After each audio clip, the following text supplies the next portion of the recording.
بسم اللہ الرحمن الرحیم نحمدہ ونصلی علی رسولہ الکریم۔ کرسمس کے حوالے سے میں کچھ باتیں آپ کے سامنے پیش کروں گا، لیکن آج میرے مخاطبین عیسائی برادری ہے۔ شاید میری جو ابھی میں آپ کے سامنے بات کروں گا اس کے مخاطبین مسلمان نہیں ہیں۔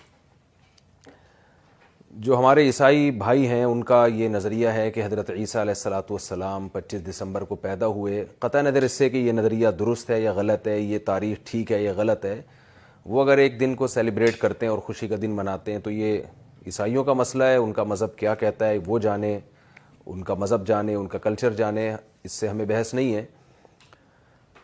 اور ہمیں اس سے بھی بحث نہیں ہے کون کس مذہب کو فالو کر رہا ہے، لیکن بہرحال ایک انسان اپنے نظریات کو ایک اچھے انداز میں، ایک دعوت کے انداز میں پیش ہر ایک کے سامنے کر سکتا ہے۔ سامنے والے کی مرضی ہے، اسے قبول کرے، اسے مسترد کرے۔ تو میں آپ کے سامنے اس قرآن کی وہ آیت رکھنا چاہتا ہوں جس میں قرآن مجید نے اہل کتاب کو، کیونکہ قرآن عام غیر مسلموں سے عیسائی اور یہودیوں کو الگ کر کے بیان کرتا ہے۔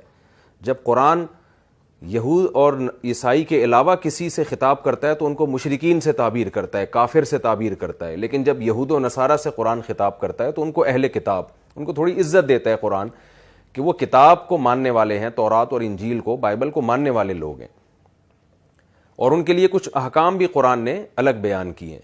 تو قرآن کیا کہتا ہے؟ قل یا اہل الکتاب تعالوا الی کلمۃ سواء بیننا وبینکم الا نعبد الا اللہ ولا نشرک بہ شیئا ولا یتخذ بعضنا بعضا اربابا من دون اللہ، کہ اے نبی آپ عیسائیوں سے اور یہودیوں سے کہہ دیجئے کہ اے اہل کتاب آؤ ایک ایسی بات کی طرف جو ہمارے اور تمہارے درمیان کامن ہے، مشترک ہے۔ تمہاری آسمانی کتابیں بھی وہی کہہ رہی ہیں جو قرآن کہہ رہا ہے، اور وہ کیا کہہ رہی ہیں؟ اللہ نعبد الا اللہ، کہ معبود صرف اور صرف اللہ کی ذات ہے۔ آپ کو پتہ ہے کہ معبود کی ڈیفینیشن کیا ہے، خدا اور گاڈ کی ڈیفینیشن کیا ہے؟ کہ جو کچھ کرنے میں کسی لاجک کا، کسی سبب کا محتاج نہ ہو۔ وہ آدم کو براہ راست مٹی سے پیدا کر سکتا ہے، وہ کچھ بھی کرنے میں، وہ عیسیٰ ابن مریم کو بغیر باپ کے پیدا کر سکتا ہے۔ اس دنیا کو اللہ تعالیٰ نے کچھ اصولوں میں بند کر دیا ہے۔ جب ہمیں کوئی چیز جلانی پڑتی ہے تو اس کے لیے ہمیں آگ کا سہارا لینا پڑے گا، لیکن اللہ تعالیٰ اس پر قدرت رکھتے ہیں کہ ابراہیم علیہ السلام کو آگ میں ڈالا جائے اور وہ آگ میں ڈلنے کے باوجود بھی نہ جلیں۔ یہ بات یہود بھی مانتے ہیں، یہ عیسائی بھی مانتے ہیں، یہ بات مسلمان بھی مانتے ہیں۔ تو اللہ کی ذات وہ واحد ذات ہے جو کچھ کرنے میں کسی سبب کی محتاج نہیں ہے۔ وہ آگ میں جلتے ہوئے کو بھی آگ سے بچا سکتا ہے، وہ سمندر میں ڈوبتے ہوئے کو بھی بچا سکتا ہے۔ تو قرآن اہل کتاب کو دعوت دے رہا ہے، تعالوا آؤ ایسی بات کی طرف جو ہمارے اور تمہارے درمیان مشترک ہے۔ تو اسلام میں اور اہل کتاب میں بہت سی باتیں مشترک ہیں، لیکن اسلام یہ کہتا ہے کہ جو ہمارے اور تمہارے درمیان مشترک ہے وہ عقیدہ توحید ہے، اور عقیدہ توحید کا مفہوم یہ ہے کہ خدا صرف ایک ہے، صرف زبان کی حد تک نہیں بلکہ حقیقت میں بھی۔ آپ نے اس خدا کے سوا کسی کو نہیں پکارنا، لم یلد ولم یولد، نہ اس نے کسی کو جنا نہ وہ کسی سے پیدا کیا گیا۔ اور قرآن حضرت عیسیٰ ابن مریم کی مثال دیتا ہے کہ اللہ نے حضرت عیسیٰ کو بغیر باپ کے پیدا کیا۔ ان مثل عیسیٰ عند اللہ کمثل آدم، یہ قرآن کی آیت ہے کہ عیسیٰ کی مثال، مسیح کی مثال اللہ کی نظر میں ایسے ہے جیسے آدم کی مثال۔ خلقہ من تراب، آدم کو اللہ نے مٹی سے پیدا کیا۔ آدم کے نہ باپ تھا نہ آدم کی ماں تھی، تو آدم بھی اللہ کے ایک بندے تھے، وہ معبود نہیں ہیں، نہ وہ خدا کے بیٹے ہیں۔ اللہ نے اپنی قدرت سے بغیر باپ اور بغیر ماں کے آدم کو پیدا کر دیا۔ تو قرآن یہ کہتا ہے کہ آدم کی، عیسیٰ کی مثال بھی آدم کی ہے۔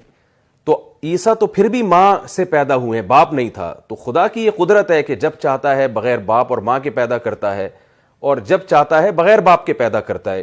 تو قرآن اس سے یہ بتانا چاہ رہا ہے کہ عیسیٰ ابن مریم بغیر باپ کے اگر پیدا ہوئے ہیں تو وہ گاڈ نہیں ہیں، وہ خدا کے بیٹے نہیں ہیں، وہ اللہ کی قدرت کا ایک اظہار ہیں۔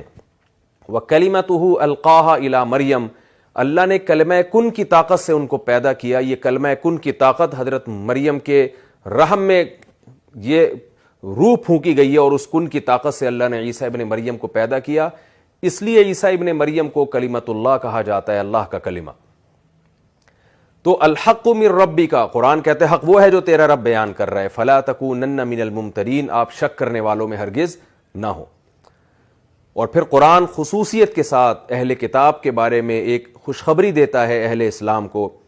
وَلَتَجِدَنَّ أَقْرَبَهُمْ مَوَدَّةً لِّلَّذِينَ آمَنُوا الَّذِينَ قَالُوا إِنَّا نَصَارَىٰ. فرمایا کہ اے نبی آپ اسلام کے سب سے قریب ترین دیکھیں گے جس مذہب کو, وہ کرسچن ہیں, وہ عیسائی لوگ ہیں جو آپ کو اسلام کے سب سے قریب نظر آئیں گے. اور آج بھی دنیا میں سب سے زیادہ جو مذہب قبول کرنے والی قوم ہے, اسلام قبول کرنے والی قوم ہے, وہ آج بھی دنیا میں سب سے زیادہ کرسچن ہے, سب سے زیادہ عیسائی ہیں. اور اس کی قرآن وجہ بھی بیان کرتا ہے, ذَلِكَ بِأَنَّ مِنْهُمْ قِسِّيسِينَ وَرُهْبَانًا وَأَنَّهُمْ لَا يَسْتَكْبِرُونَ. وجہ قرآن یہ بیان کرتا ہے کہ عیسائی مذہب کی تعلیمات میں رہبانیت ہے, دنیا سے بے رغبتی ہے, اور اس مذہب کی تعلیمات میں حق کو قبول کرنا ہے. اس کو اتنا زیادہ عیسائی مذہب میں فوکس کیا گیا ہے کہ جب اہل کتاب اور عیسائی کے سامنے قرآن کی آیات تلاوت کی جاتی ہیں اور وہ اس کو سمجھتے ہیں, تو قرآن کہتا ہے تَرَىٰ أَعْيُنَهُمْ تَفِيضُ مِنَ الدَّمْ, اے مخاطب تم دیکھو گے کہ ان کی آنکھیں آنسوؤں سے بہنا شروع ہو جاتی ہیں. مما عرفوا من الحق, اس لیے کہ یہ حق کو پہچان جاتے ہیں. آپ حضرت عیسیٰ علیہ السلام کی شان میں قرآن کی سورہ مریم پڑھیں, کیسے اللہ نے حضرت مریم کو اور حضرت عیسیٰ ابن مریم کو ڈیفائن کیا ہے, اور کیسے ان کی تعریفیں کی ہیں, اور کیسے ان کے معجزات کا ذکر کیا ہے کہ حضرت عیسیٰ ابن مریم کیسے مٹی کا ایک پرندہ بنایا کرتے اور اس میں پھونک مارتے اور وہ اللہ کے حکم سے پرندہ بن کے اڑنا شروع ہو جایا کرتا تھا. تو قرآن یہ بیان کرتا ہے کہ عیسائی اسلام کے سب سے زیادہ قریب ہے, اور عیسائی قوم من حیث القوم مسلمانوں سے سب سے کم دشمنی رکھنے والی قوم ہے. اس کی ایک وجہ بھی بیان, یعنی اس کی ایک عقلی لاجک بھی ہے, وہ یہ ہے کہ عیسائی حضرت عیسیٰ ابن مریم پر بھی ایمان رکھتے ہیں اور موسیٰ علیہ السلام پر بھی ایمان رکھتے ہیں, جبکہ یہودی حضرت عیسیٰ علیہ السلام کے منکر ہیں. تو یہ ٹھیک ہے کہ عیسائی حضرت محمد صلی اللہ علیہ وسلم کی نبوت کا انکار کرتے ہیں, لیکن ہماری رائے میں عیسائی ایک نبی کا انکار کر رہے ہیں, باقی تمام پیغمبروں کو مان رہے ہیں. اس کے مقابلے میں یہودی عیسیٰ ابن مریم کا بھی انکار کرتے ہیں, محمد صلی اللہ علیہ وسلم کا بھی انکار کرتے ہیں, تو وہ اسلام سے نسبتاً دور ہیں. اور یہود اور عیسائی کے علاوہ دنیا میں جتنے مذاہب ہیں وہ کسی بھی پیغمبر کا اقرار نہیں کرتے, تو اسلام سے اور زیادہ کنارے پر کھڑے ہوئے ہیں.